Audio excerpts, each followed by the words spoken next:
آپ نے یہ مولوی پروفیشن کریٹ کیوں کیا ہے؟ اسلام میں کوئی مولوی پروفیشن نہیں ہے. کوئی مولوی پیسے لیے بغیر تقریر کرنے کو تیار نہیں. اسلام میں نہ پاپائیت ہے نہ برہمنیت ہے. ناچ گانے والوں کی طرح ریٹ ہے. جس میں پیسہ ہے، جس میں عزت ہے، جس میں گلیمر ہے، جس میں اونچے کیریئر. شرم نہیں آتی تمہیں کہ ٹکے ٹکے کے ساتھ خطبہ جمعہ بیچتے؟ آپ خود کیوں نہیں پڑھتے دین کو؟ ہر مسلمان کو اس قابل ہونا چاہیے کہ نماز پڑھائے. یہی وجہ ہے جب خاندان اچھے کھاتے پیتے لوگ اپنی اولادوں کو دین کے علم کے لیے نہیں بھیجیں گے تو غربت میں پسماندہ لوگ جن کے پاس بچوں کو پہنانے کے کپڑے نہیں، کھلانے کا کھانا نہیں ہے، جوتوں کے پیسے نہیں، روزگار کے پیسے نہیں، پھر وہ غربت زدہ لوگ اپنے بچوں کو بھیجیں گے اور وہ پھر آ کے علم حاصل کریں گے اور روزگار کے طور پہ دین کا علم یوز کریں گے. پھر دین کی تنخواہیں لیں گے، امامت کی، پھر پیسے لیں گے. تو دین سارا غریبی میں سیکھا اور غریبی میں تنخواہوں کے ساتھ آگے سنایا. اس تبلیغ میں کس برکت کی آپ توقع کرتے ہیں؟ کیا توقع کرتے ہیں کہ ایسی تبلیغ سے کتنا انقلاب آ جائے آپ کے اندر، کتنی تبدیلی آ جائے؟ پھر آخرت کے نام پر دنیا کمائی جائے گئی اور کیا ہوگا؟ اور یہ اسی کا نتیجہ ہے. چونکہ دین کا علم نہیں دیا اور یہ ہلاکت اہل سنت ہمارے عقیدے میں، میرے عقیدے والے لوگوں میں زیادہ ہوئی. جس کو اٹھاؤ کوئی مولوی پیسے لیے بغیر تقریر کرنے کو تیار نہیں، دین کا علم دینے کو تیار نہیں. الا ماشاء اللہ کوئی کسی کو بلا لے. پہلے تو جاتے تھے تو اس وقت خدمت لیتے تھے، اب ریٹ طے کرتے ہیں ایکٹروں کی طرح، ناچ گانے والوں کی طرح ریٹ ہے. اللہ کی عزت کی قسم میں آپ کو ذاتی مشاہدہ بتا رہا ہوں. اللہ کی عزت کی قسم میں انڈیا میں تھا، نام نہیں لوں گا کسی کا، میرا مقصود نام نہیں سمجھانا ہے. نامور عالم ہیں، بہت بڑے بڑے بزرگوں کی اولاد ہے، بڑے بزرگوں کی ہستیوں کی اولاد، نامور عالم ہیں. ہر شخص اہل سنت میں سے ان کو جانتا ہے.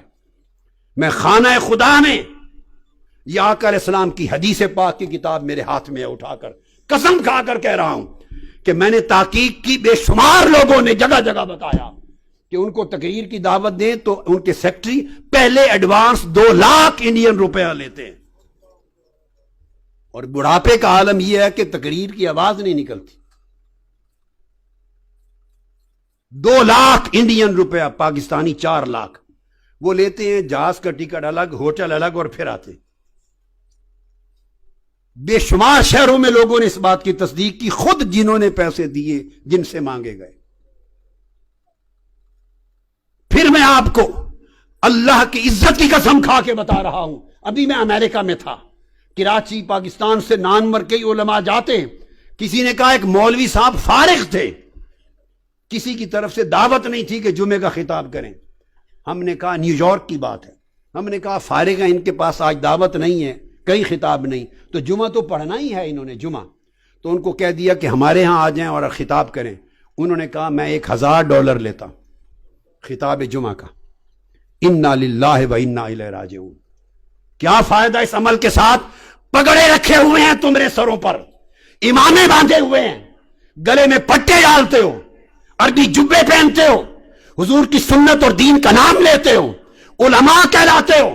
شرم نہیں آتی تمہیں کہ ٹکے ٹکے کے ساتھ خطبہ جمعہ بیچتے ہو، دین کی تقریریں بیچتے ہو؟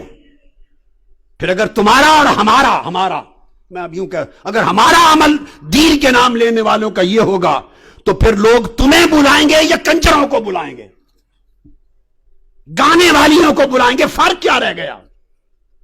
اس نے گانا سنا کے پہلے پیسے ریٹ طے کیے، تم نے قال اللہ و قال رسول قرآن اور سنت سنانا تھا، پہلے ریٹ طے کر رہے ہو بیٹھ کر.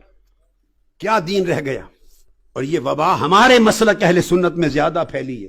دوسرے لوگ بھی لیتے ہوں گے مگر اتنے گھٹیا، اتنا نیچے نہیں گرے ہوں گے شاید.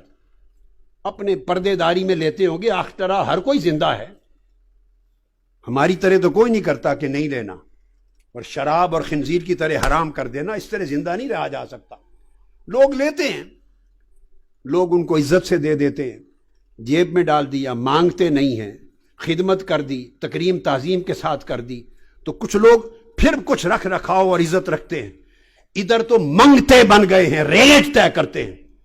یہ علماء کا الا ماشاء اللہ یہ عالم. اور اب نعت خانوں کی یہ ہے کہ 4 لاکھ، جتنا بڑا نعت خان ہے پہلے ریٹ مانگتا ہے، اور پھر نعتیں سنا کے عشق مصطفیٰ کی بات کرتے ہو. شرم سے ڈوب مرنا چاہیے تمہیں. کون سا عشق مصطفیٰ کا جس رسول کی نعت سنانے کے لیے تم رات کو 2 لاکھ 3 لاکھ 4 لاکھ کا ریٹ لو. یہ خبر ہوگی مرنے کے بعد جب چہرہ آقا کا سامنے ہوگا، وہ کہیں گے بدبخت میری نعت پر پیسے مانگتا تھا، لوگوں سے ریٹ بناتا تھا. اس عشق مصطفیٰ کی تلقین ہو رہی ہے اس مسلک میں. بولیے آپ کے تجربے ہیں یا نہیں؟ یہاں ایمان سے کہیے ہیں کہ نہیں؟ جب بلاتے ہیں تو ریٹ طے کرتے ہیں کہ نہیں نعتوں کے؟ ہاتھ کھڑا کر کے بتائیں ایمانداری سے، گواہی دیں، گواہی دیں. اونچی ہاتھ سے جن کا تعلق مساجد سے ہے، انتظامیہ سے ہے، ریٹ مانگتے ہیں، نعتوں کے مانگتے ہیں، قرآن کی قرات کے ریٹ مانگتے ہیں، تقریر علم دین کی بیان کے ریٹ مانگتے ہیں. کیا آقا نے یہی تلقین کی تھی امت کو؟ یہی سبق سکھایا تھا؟ صحابہ کرام کا طرز عمل یہ تھا؟ امام حسن بصری ایسے تھے؟ امام اعظم ابو حنیفہ اس طرح علم پڑھاتے تھے، ریٹ بناتے تھے؟ امام مالک کا یہ طرز عمل تھا؟ امام شافعی کا، امام احمد بن حنبل کا، داؤد طائی کا، حسن بصری کا، حضرت احمش کا، سفیان الثوری کا، جنید بغدادی کا، سرکار غوث العظم کا، خواجہ غریب نواز کا، داتا گنج بخش علی حجویری کا. ارے جنہوں نے دنیا میں دین پھیلایا وہ ریٹ بناتے تھے، لوگوں سے پیسے مانگتے تھے. خدا کے لیے دین کو بیچنا چھوڑ دیں.